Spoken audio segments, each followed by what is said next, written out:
Alright, so we've been doing a lot of flying videos, and I wanted to do something a little different this time. I want to go through my setup on my flight simulator. There's a lot of videos and stuff out there on flight simulators, but I wanted to go through exactly the equipment I'm using and how I've got everything set up. So in this video we're going to take a look at X-Plane 11, which is what we're actually using, along with a couple iPads, and I've got one piece of equipment coming that hadn't shown up yet, but I've got a 530 head that is supposed to be coming in the next week or two, so I'll show it once I get it set up. But right now I wanted to kind of focus on what I've already got set up because it's pretty rocking. So let's do this.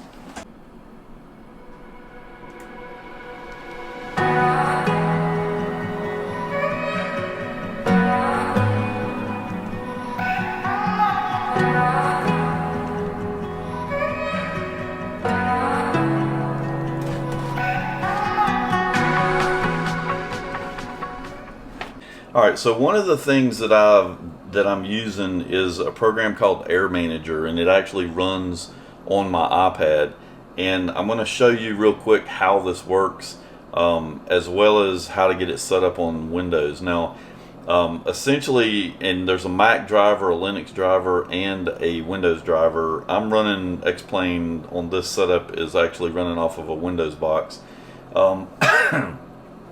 So the way that this application works is that when you first open it up, you can come down through here and choose from different aircraft that you want to look at. So let's say I go into 172, and then it brings up a list of all of the different instruments that are in a 172, and then I just choose the one that I want to have show up over here. Now you'll notice I've got a RPM gauge down here in the bottom right hand corner, and that's because this blocks my panel when I'm actually flying the airplane, and so I needed the RPM gauge for when I'm flying. So I've got some of the things showing up here that I want to have on my panel, so you can kind of position them wherever you want them and go through and get your panel exactly like you want without having to go into X-Plane and modify the aircraft, which I've not gotten to the point where I can actually do. And then when you're done, you get everything positioned, you just hit hide menu, and you get the interface where you're actually looking at all of the different instruments. Now what I have from there is I've got the instruments set up here where I can actually have my 6-pack in front of me of the actual instruments that I want to have. And so the next step is that I need my moving map. I need to have either ForeFlight or Garmin Pilot. In this particular situation, I'm using Garmin Pilot. There is a process to getting Garmin Pilot to work with X-Flight. And so inside of Garmin Pilot, what you're going to do is you're going to go to Home, Settings, and then down here at the bottom it says Flight Simulation, and you're going to turn on the flight simulator. And so as soon as you do that, all of the information that starts to come over, including synthetic vision, all starts to be fed off of X-Plane. So it's fairly quick and easy. ForeFlight, you just open up, and most of the time it works. At the moment I can't get ForeFlight to work, so they may have added a setting to it as well. But as far as Garmin Pilot goes, that's how you get it set up to work. But ForeFlight and Garmin Pilot will both work with X-Plane. So that gets us the exact moving map and all of the process, the flow that we use inside of the airplane on the iPad. You don't have to have this second iPad for your 6-pack. You could easily use what's on the panel. And you can go in and modify the airplane panel to have exactly what you want on it, but you know, I don't want to get that complicated, at least not yet. Now, one of the things that I want to mention is that I've actually had this setup, this simulator, for almost 10 years. I have been trying to get X-Plane. I've been messing with X-Plane since X-Plane 9. I've gone through X-Plane 9, X-Plane 10, and now X-Plane 11. And every time that I get in the simulator, I want to shoot myself because the airplane doesn't fly like a real airplane. It was very difficult to get it trimmed. In fact, it was impossible to get it trimmed. I watched a video the other day with Austin Myers, the guy that works on, or that created X-Plane, and he was going through looking at different yokes. And one of the things that he looked at was this Honeycomb Aeromaster or Honeycomb aeronautical yoke. And so he said that, you know, that it flew really good. So I ordered one, and before I had the Logitech yoke, and I've got it over here on the floor at the moment, but the Logitech yoke had a lot of noise in it. And I think that noise was actually what was causing the airplane to be so erratic to fly. Because since I have installed this Honeycomb yoke, the entire simulator experience has changed. The thing actually flies more like a real airplane. I won't say it flies exactly like a real airplane. Trimming is still a little bit finicky, but mainly because you don't have any feedback. So you're kind of having to trim and then wait and see what happens. Where in a real airplane, I can trim it, push on it a little bit, and let go of it, and see, you know, what happens. If the nose goes back up, I know I need a little bit more trim, and so I've got that feedback where you don't have feedback inside of these types of yokes that you've got. But this yoke actually has the switches, the battery switches and landing lights and all that kind of stuff, the starter switch. All of that is built into the box, and I'll show some of that once we start flying. So I highly recommend getting the Honeycomb yoke and not getting the Logitech stuff, because the Logitech yoke, it sucks, like majorly sucks. The other thing is the rudder pedals. I'm using the Logitech rudder pedals. They work okay. I need to push them forward a little bit because they're a little bit too close to me, but they do work, and it is nice to be able to use the rudder pedals. I'm just still trying to play around with them to get them feeling a little bit better. I've also got audio panels and autopilot boxes over here. I don't use them, and 9 times out of 10 they don't even work when I start up X-Plane. I don't know what's going on with them, but I'm actually going to be taking them out anyway and replacing them with the 530 when it shows up. So I'll actually be able to dial in my 530.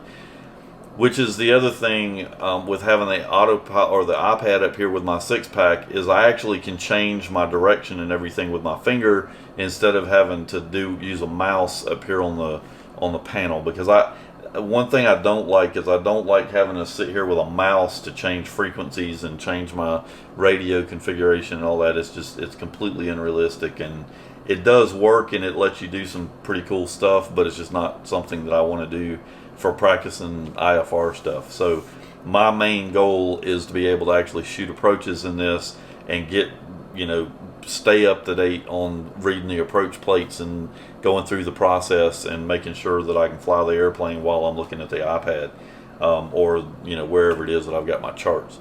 So with all that said, let's take a quick hop around the airport, and I'll walk through some of the things that we're actually doing and how this whole thing works. Alright, so the first thing that we're going to do is start up the airplane. So to do that, I'm going to turn on my master battery switches, and then we're going to come over here to the starter switch and start the airplane, and then we put it back in both once we get it started. From that point, we'll flip on our avionics, get our strobe, nav lights, and our beacon, and we've got all of that stuff ready to go now. So the yoke is extremely nice for being able to get the airplane set up and have somewhat realistic buttons. These toggle switches and things are extremely good quality. Everything on here feels really good. Whoever made the Honeycomb, they didn't do too bad of a job. Hopefully it wasn't made in China, and I'm complimenting them, but it actually is not that bad of a setup. I'm pretty certain that the Logitech thing came from China, because it's a piece of crap. But in any case, that's the initial setup and startup of the airplane. Now, I mentioned that the 6-pack program has a driver that you load on the computer, and as soon as you start running that driver, you actually everything actually works. If you go up here to the menu by pointing to the top and go to plugins and go to your plugin admin, you should see the plugin over here for the air plugin. That is the one that you're actually using to drive this, so you're just going to make sure that's enabled. But I didn't really have to do too much of this. I just installed the driver and everything just started working. So everything that we're seeing here is actually what we're actually seeing up here on the panel. The difference is I can click here and change my heading bug. I can change my navigation bug, and you'll see, I don't know if you can see it on the screen, but the instrument on the panel is actually reflecting what I'm doing over here. So it adds a little bit more realism. I mean, obviously I don't have a knob that I can grab and turn, but it does give me a little bit more realistic process than having to click a mouse and click up here and use this stuff. I also have a throttle quadrant over here that it came with the Logitech yoke. Now the one that comes with the yoke is actually a PS2 connector, and so I'm not using it at the moment. I got to see if I can figure out how to get it to work with this computer. But I also ordered a second yoke, and it actually is USB, so that's the one that I'm actually using with X-Plane at the moment. So right now what we have is we're sitting, I think it's got us sitting at Thomaston. So what we're going to do is we're going to take off, fly around for a minute, and then we'll go through the process of actually shooting an approach so you can kind of see how all of this stuff works while we're doing it. I am recording the screen on Garmin Pilot, so we'll get some of those shots as well. And so right now what we're going to do is we're going to go ahead and take the brakes off and push some throttle forward and get her cruising down the runway. Well, maybe we'll get the brakes off.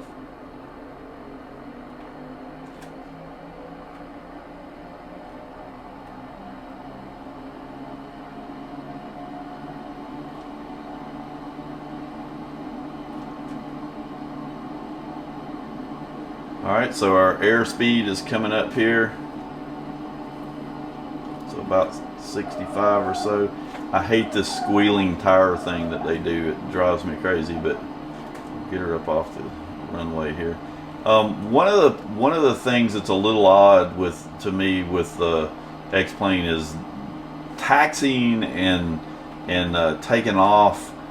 The yaw that you get out of the airplane is excessive compared to the real airplane, and you're not getting, you end up with this back and forth that it does on the runway, and it drives you a little crazy. But if that's the only problem I have, I can deal with that. But you'll notice that I'm not really touching anything right now. The airspeed the climb is kind of getting itself situated. It does take a second before it actually gets everything going where I can tell whether or not I need to trim anything. But right now we're climbing, we're centered up here. Our altimeter is actually going up, our airspeed. So right now our airspeed is coming down, which means we're pitched up too high. So I'm gonna push forward here on the yoke, on the trim, and try to get that fixed. So we're gonna go ahead and see if we can get everything leveled up. Because the thing is if you're shooting an approach, the last thing you want to do is be flying the airplane while you're shooting the approach, because it's just too much. Because you need to be able to let go of the yoke and have the airplane at least somewhat fly itself.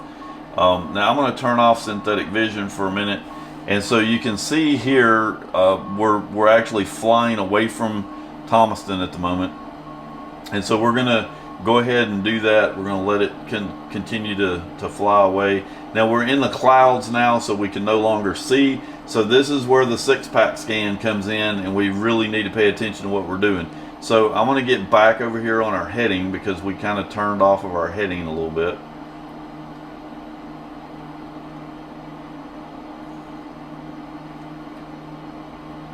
Alright, so we're going to hold our heading. Our airspeed's starting to bleed off again, so we're going to push forward on this thing. It looks like we got a little bit of left aileron, so I'm going to put a little bit of trim in on the aileron to see if I can get that part to smooth out a little bit. So right now, what we're trying to do is we're going to climb up to 3,000 feet, and then we're going to shoot an approach into Thomaston.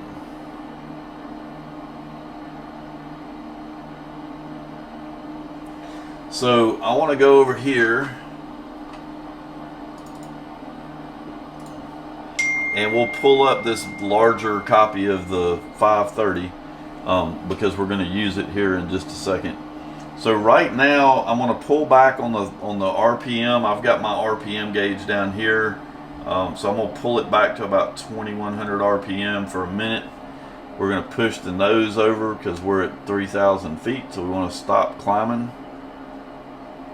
But I don't want to, and see right there, we've gone into a descent, and I really haven't messed with the trim any, but we went into 1,000-foot descent, which is something that's a little irritating. It will settle in here on its own. I'll get back on my heading. But it's a little distracting because you're trying to make a single change, and the next thing you know, you got all kinds of stuff going sideways. Alright, so we got our heading. We're still climbing, so I'm going to give me a couple more little bumps on my trim. And again, you don't have any feedback on the trim, so you kind of have to push on it and see what happens, and see if it decides to fly straight and level or whether it's going to get goofy again. But right now, we've got things fairly much set up. Alright, so what we're going to do is up here on the 530, we are going to make sure that we are going to Thomaston. And so right now, it's got us going to a different waypoint from an earlier approach. And so while we're doing this, we've also got to keep flying the airplane. And you'll notice the thing, just for no real reason, has decided to get in a 500 foot a minute ascent, and now I just bumped the stick and let go of it, and we'll see if she'll get back to where she's supposed to be. Alright, so while that's figuring that out, I'm going to come up here and we're going to push the button here. I want to go to the nearest airport for KOPN, but it's been a while since I've used a 530, so you have to bear with me here. So we're gonna go KO.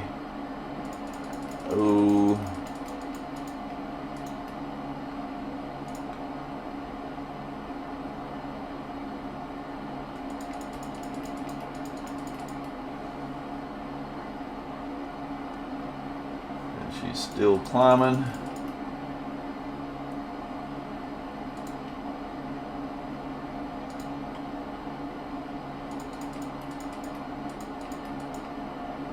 Alright, so we're going to go direct to Thomaston and activate that. And then I'm going to check my... So she's still wanting to climb here. So I'm going to do 2 more bumps on my trim and see what happens here. Alright, so now what we're going to do is we're going to go to procedure, and we're going to tell it to select an approach. We're going to shoot we'll shoot the ILS into 30. We're going to use the initial approach fix, so we'll scroll down to it, hit enter. Again, make sure that we're still, and the thing is still climbing, so we're going to bump on this a little bit. And again, this thing's 1,000 times better than it used to be. So this yoke has changed the experience here tenfold to what it used to be, but there's still little issues like with the trim and stuff that I'm constantly fighting with. All right, so up here we're going to go ahead and tell it to activate the approach, and then we'll jump back over here to the map screen. And so right now we're flying past our initial approach fix. So you can see over here, we're going to be shooting this ILS into here. And so what I want to do is I want to get that loaded onto my iPad too. So I'm going to go over here to procedure, select an approach, ILS 30 from Yates, and tell it to load and activate the approach. All right. And so this was one of my complaints with Garmin Pilot. You'll notice a couple things about Garmin Pilot. One is that it did load the approach, but it also has the missed approach on here, which is kind of distracting because it has nothing whatsoever to do with us flying this approach. So I don't know why we've got a missed approach procedure showing up on here. I'm going to fly off to the right just a little bit because we're going to come back around and pick up the initial approach here. So that's one thing that's on here that's kind of needs to go away. Another problem with Garmin Pilot, and I've mentioned this before, is that I want to get my approach plate up here on the map, because what I like to do when I'm shooting an approach, Lord, this thing is still climbing. I don't know what I've got to do. I've hit the trim down 15 times so far, and it's just not taking. It keeps wanting to climb. But I want to get my approach plate on here, and there really is no good way to do it. Like I really ought to be able to go up here. It knows I've loaded this particular thing in here. There ought to be a menu here that says map, that I can throw the approach plate. It already knows the approach and puts it over on the map, but right now it doesn't do that. So they're supposedly working on that to get that fixed. So what we want to do here, good God, this thing is still climbing. What the hell? At least it's flying halfway decent, but enough is enough. So now what we've got is we're coming around. I want to get the approach plate on here, so I've got to open this menu up. I've got to take it off of synthetic. I got to go back over here to charts. There's the chart ILS, and it only brought this up because I had it up earlier. Usually I have to go in and pick it. And so it's got us on here, and then I hit map up here to get it over here on the map. Then I got to come back over here and go back up here to synthetic vision to get the synthetic vision back up. So now, oh my Lord, this thing is climbing again. What in the hell do I have to do? That's at least 30 taps on the trim tab up here. I mean, I'm kind of curious when I do that. I mean, it is trimming. So I don't know why the airplane is continuing to climb, because it hadn't been doing this to me the last 5 times I've flown. And now it's in a 1,500 foot per minute descent. So I'm going to pull it back, but I'm not going to mess with the trim any. Now I pulled it back and let go of it. So now it is in a 500 foot ascent.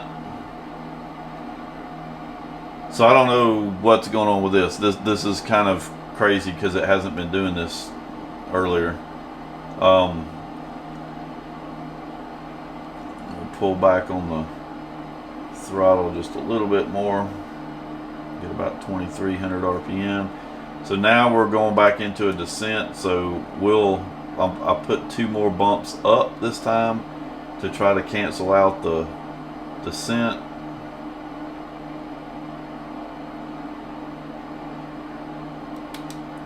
And it keeps wanting to turn to the right, so I had 1 bump to the right, and I'm doing it back to the left now to try to get that right hand turn out of there.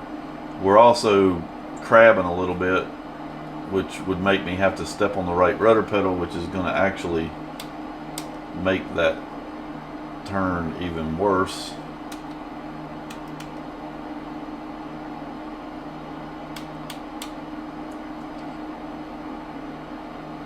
And like I said, it's kind of unfair because I don't have feedback, so it's kind of hard to know how much to trim, but because it takes so long for it to give you that feedback, which I'm not saying I don't want it to go too terribly fast, because that would get insane. Alright, so what we're going to do now is we're going to turn around and see if we can shoot this approach. And so right now we're heading outbound. I'm gonna turn us outbound about 164 degrees or so. So we're gonna turn back to the left here just a little bit. Try to hold our altitude. Now we're descending again.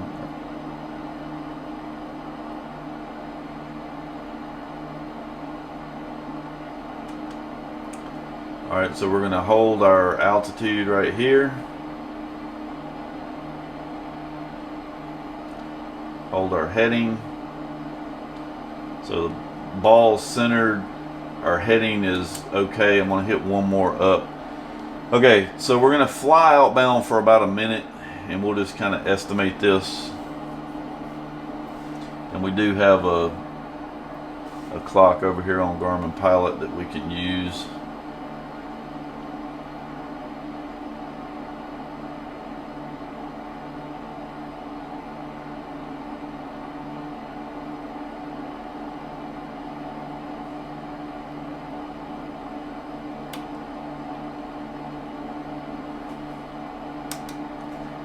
Alright, so it's still descending.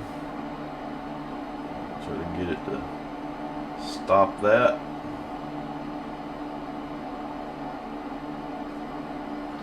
And right now the up and down part is the only part that I'm really having a hard time with. Everything else seems like it's working really good. Alright, so we've been about a minute, so we're going to go ahead now and turn to a heading of 346 degrees. So we're going to turn this guy around here to 346. We'll go ahead and start our turn. And we need to hold our altitude.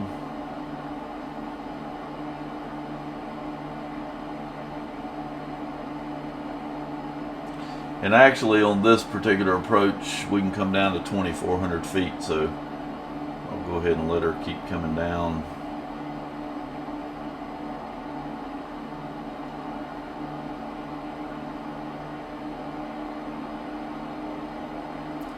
Not that fast though.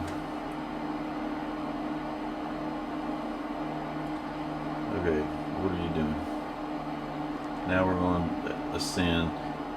And see, this is the part that ends up driving me crazy, but alright, so now we are turning around here. Now we're descending again. Let's just kind of hold everything. We're almost around to our heading. Now I don't know what is going on with, there they go. Alright, so my glide slope needles just went up, so they're working.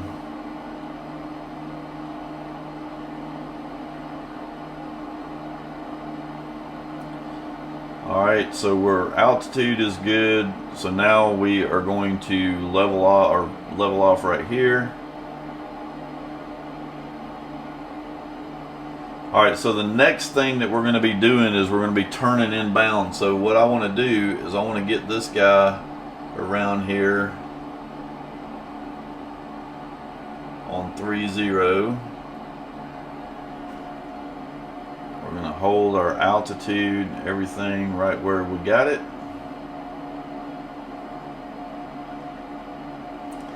I'm going to pull back just a little bit more on my RPM.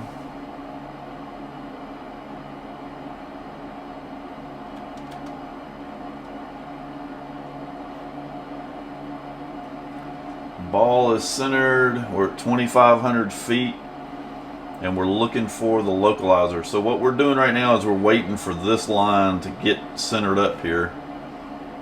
And then once it does, once it starts to move in, then we'll start making our turn.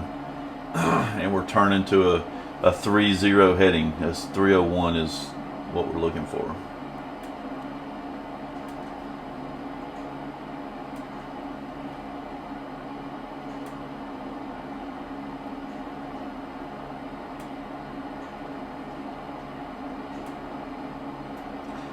And you'll notice out the window the clouds doing all kinds of craziness, and that's actually pretty cool that it does it like this, because it's pretty realistic. You get into dark and light clouds, and sometimes they look like they're moving up and down and sideways, and all of that stuff really messes with your head when you're flying the airplane. So it's kind of cool that I can sit here in the simulator and get the same experience.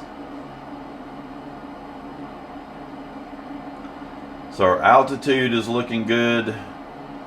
We're getting closer.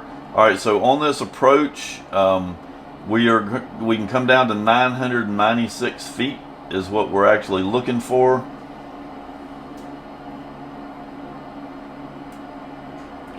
Localizer hadn't started coming in yet. We flew out a little bit farther than you would normally do.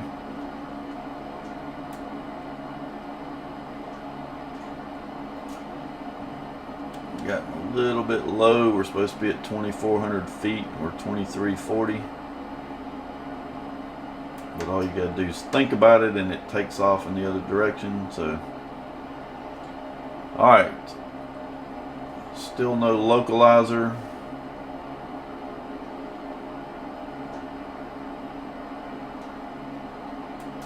All right, localizer is starting to come in.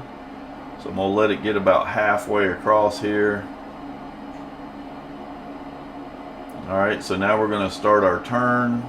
Again, holding 2,400 feet until we're established inbound.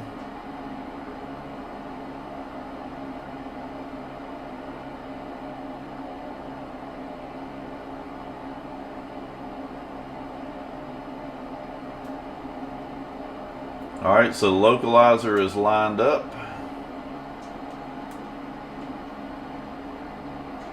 And now, alright, so now what we are looking for is we can come down to 2,200 feet. So we're going to keep this localizer lined up here. We're coming down to 2,200 feet. If we can get this thing to cooperate. And then we've got 2.8 miles to Yates.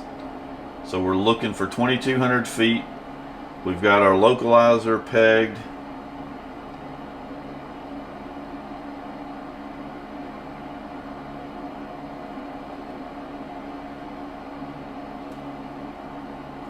So we're at 2,200 feet. Keep ourselves pegged right here. We are 2.2 miles to Yates.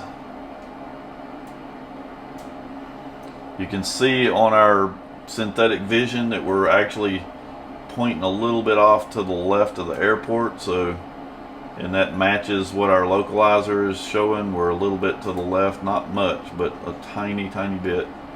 So we'll go ahead and try to fix that, because we want to be exactly on our thing. We're at 2,200 feet. We don't want to get any lower until we get to Yates.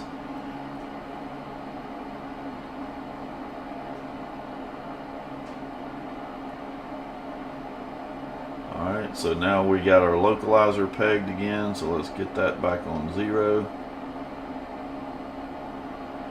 Alright, we're at 2,200 feet, and we're looking for Yates, and we are 1 mile from Yates. So now we have our glide slope starting to come in, so we're going to keep everything where we got it. We got a little bit to the left there while I was looking at that. Alright, and so now the glide slope is in. So at this point, what I'm going to do, as soon as that glide slope gets where Alright, so we just passed the initial approach fix. I'm going to put a notch of flaps down. That's going to try to push the nose up a little bit when those flaps hit the air. And so now what we're going to do is we're going to try to trim this thing, and we're going to try to chase our needles. And in this thing, it can be quite an interesting thing because it doesn't take much to get it to bounce either direction. I mean, see, I didn't even touch anything, and now we're at a 2,000 foot. I don't even know what the vertical speed thing is doing. Alright, so we need to go down. We've lost our bugs. Now we're coming up almost instantly. Oh Lord. I'm back to my least favorite thing. The airplane's flying good, but this vertical speed thing I've got to get figured out. Because the trim doesn't seem to take care of everything for me.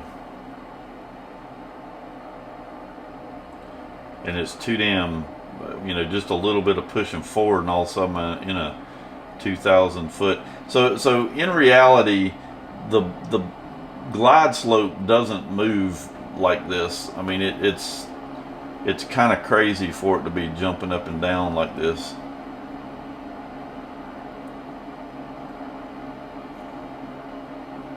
Alright, so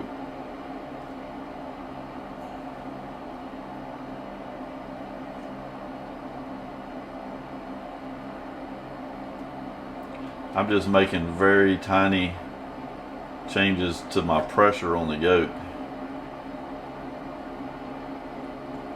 which again, I don't like to fly the airplane. I like to get it trimmed where it'll fly itself because it's too much to think about when you're really shooting an approach. Alright, so I've got the runway on my synthetic vision. We're looking for 1,000 feet. So once we get down here to 1,000 feet, it's actually 996 feet. Right now we're at 14.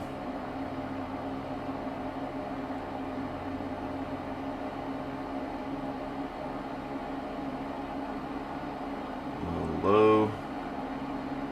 Hold it where we got it. So looking at everything, we got the runway off a little bit to the right. Looking for 996 feet. 200 feet to go.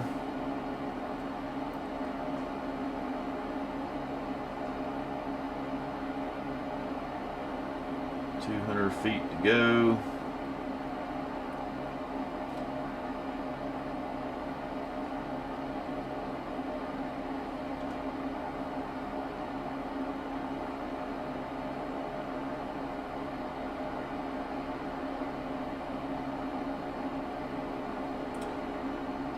Alrighty, so we're about 300 feet. There's our missed approach. Alright, and so at this point, we'll go ahead and get the flaps up. Power is off.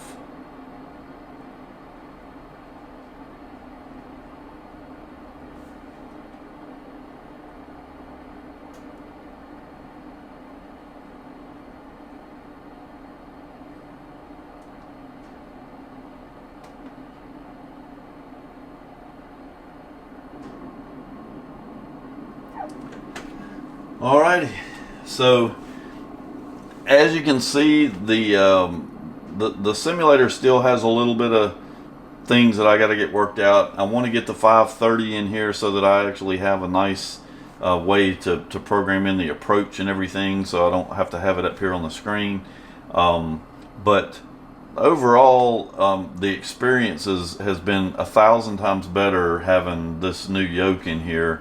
Like I said, I've still got to work out the trim because for whatever reason, I chased this trim around forever. I guess I'm going to have to learn how many times to click, but it's really different every single time I go fly the airplane. It flies totally different with the trim because this is the first time I've had this much trouble getting the vertical speed set.